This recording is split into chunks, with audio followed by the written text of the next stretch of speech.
Você nunca esteve aqui, mas reconhece. Este país existiu. Não nos livros que você leu, não nas histórias que te contaram. Existiu nas mãos que ninguém fotografou, nos nomes que ninguém guardou. Um Brasil sem pressa de chegar, sem máquinas ditando o ritmo. 30 anos, entre o fim de um século e o começo de outro. Entre quem éramos e quem queríamos ser. Lá fora, o mundo estava mudando. Aqui dentro, a pergunta era sempre a mesma. Para quem?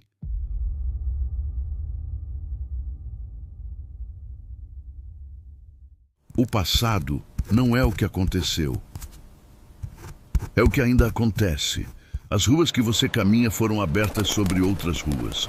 Os prédios que você vê se ergueram sobre escombros. E os escombros tinham donos. Eles não deixaram diários, não assinaram documentos, mas estavam lá. E agora você também vai estar. O Despertar Brasil, 1900-1930. Parte 1. O alvorecer de um século.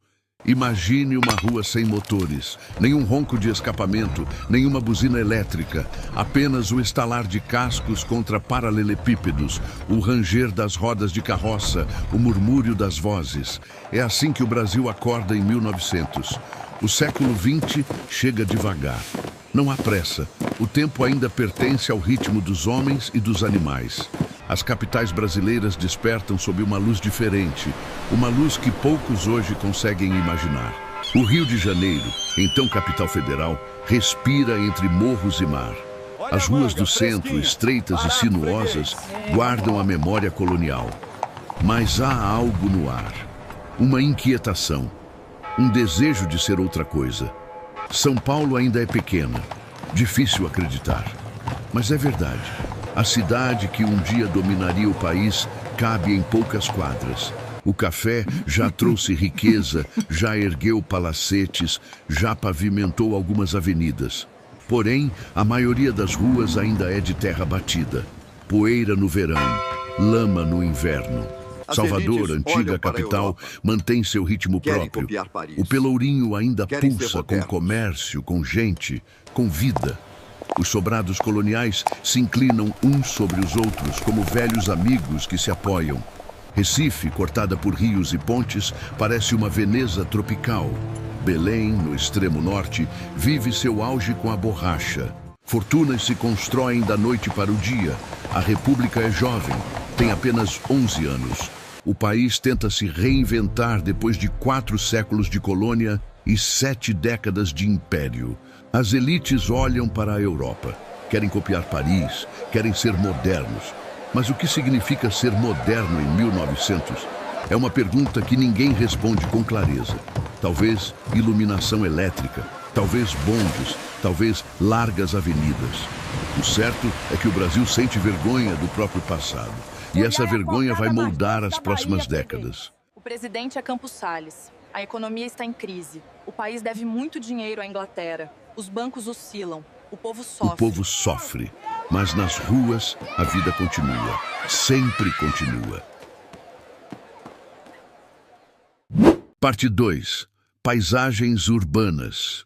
O sol nasce primeiro sobre as igrejas. No Rio, a Torre da Candelária captura a luz matinal antes que ela desça às ruas. Os vendedores ambulantes já estão em movimento. Carregam cestos na cabeça, empurram carrinhos de madeira, gritam seus pregões em português, misturado com sotaques de Portugal, da Itália, da África. As praças acordam devagar. Crianças descalças correm entre os bancos de ferro. Senhoras de preto caminham em direção às missas. Os homens de terno, sempre de terno, mesmo no calor, seguem para os escritórios. A arquitetura conta histórias. Os sobrados coloniais, com suas janelas de treliça e varandas de ferro, dividem espaço com os novos edifícios ecléticos. Colunas gregas ao lado de azulejos portugueses, frontões franceses sobre fundações de taipa. Em São Paulo, a Estação da Luz domina a paisagem. Inaugurada em 1901, ela é um símbolo. Toda feita de ferro importado da Inglaterra. Seus relógios marcam o tempo novo. O tempo das partidas e chegadas, dos horários fixos, da pontualidade que o café exige. Os bondes puxados por mulas cruzam o centro. Depois virão os bondes elétricos, mas por enquanto são os animais que movem a cidade. Cavalos, mulas, burros, milhares deles. O cheiro é forte, o barulho constante. As ruas têm nomes que contam o passado. Rua do Ouvidor, Rua Direita, Rua da Quitanda. Cada nome é uma memória de ofícios, de cargos, de comércios que um dia existiram ali. À noite, a iluminação muda tudo. As primeiras lâmpadas elétricas competem com os lampiões a gás. A luz é amarelada, trêmula. Sombras longas se projetam nas fachadas. Há zonas de escuridão completa entre um poste e outro. Os teatros se iluminam. O Municipal do Rio ainda não existe. Será inaugurado em 1909. Mas outros palcos já recebem companhias europeias, óperas italianas, peças francesas. A elite se veste para ser vista tanto quanto para ver. Nos subúrbios, a realidade é outra. Casas de pau a pique, ruas sem calçamento, água buscada em bicas públicas. A modernidade chega devagar quando chega. O contraste é brutal e ninguém parece notar. Parte 3. Vidas cotidianas. O dia começa antes do sol. Para a maioria dos brasileiros, não há despertador. Há o galo. Há a luz que entra pelas frestas. Há o corpo que já conhece o ritmo do trabalho. As mulheres acordam primeiro. Nas casas ricas, as criadas preparam o café. Moem os grãos na hora. O aroma se espalha pelos cômodos ainda escuros. Acendem o fogão a lenha. Esquentam a água para o banho dos patrões. Nas casas pobres, as próprias mães fazem tudo. Cuidam dos filhos, lavam a roupa no tanque, varrem o chão de terra batida. O café da manhã é simples. Pão, quando há. Café preto, sempre. Às vezes, um pedaço de queijo. A farinha de mandioca está em todas as mesas, ricas ou pobres. Os homens saem para o trabalho. Operários caminham quilômetros até as fábricas. Funcionários públicos tomam o bonde. Comerciantes abrem suas portas ainda na penumbra. Os mais pobres carregam peso, sempre há peso para carregar. A vestimenta marca a classe. Os ricos usam tecidos importados da Europa, ternos de lã, mesmo no calor tropical, chapéus de feltro, bengalas que não servem para apoiar, apenas para mostrar. Os pobres vestem algodão grosso, camisas sem colarinho, calças remendadas. Muitos andam descalços, sapatos são luxo. As crianças ajudam no que podem, vendem jornais nas esquinas, carregam recados. Trabalham nas fábricas têxteis. Sim, crianças nas fábricas. A legislação trabalhista ainda não existe. O almoço é a principal refeição. Feijão com arroz, carne seca, quando possível, farinha sempre. Nas casas grandes, há criados servindo. Nas casas pequenas, todos comem juntos, em silêncio ou em conversa. A tarde passa lenta. A carne tá boa hoje. Eu quero mais, mamãe. E eu? O calor impõe uma pausa. Quem pode, descansa. Quem não pode, continua.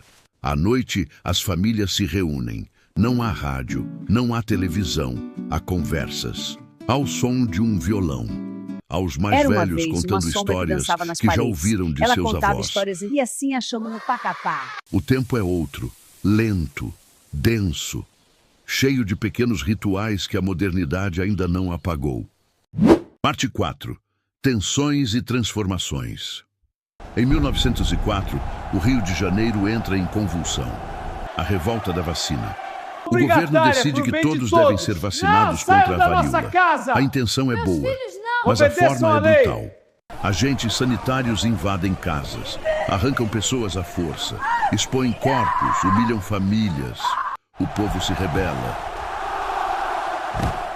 Barricadas surgem nas ruas, bondes são incendiados.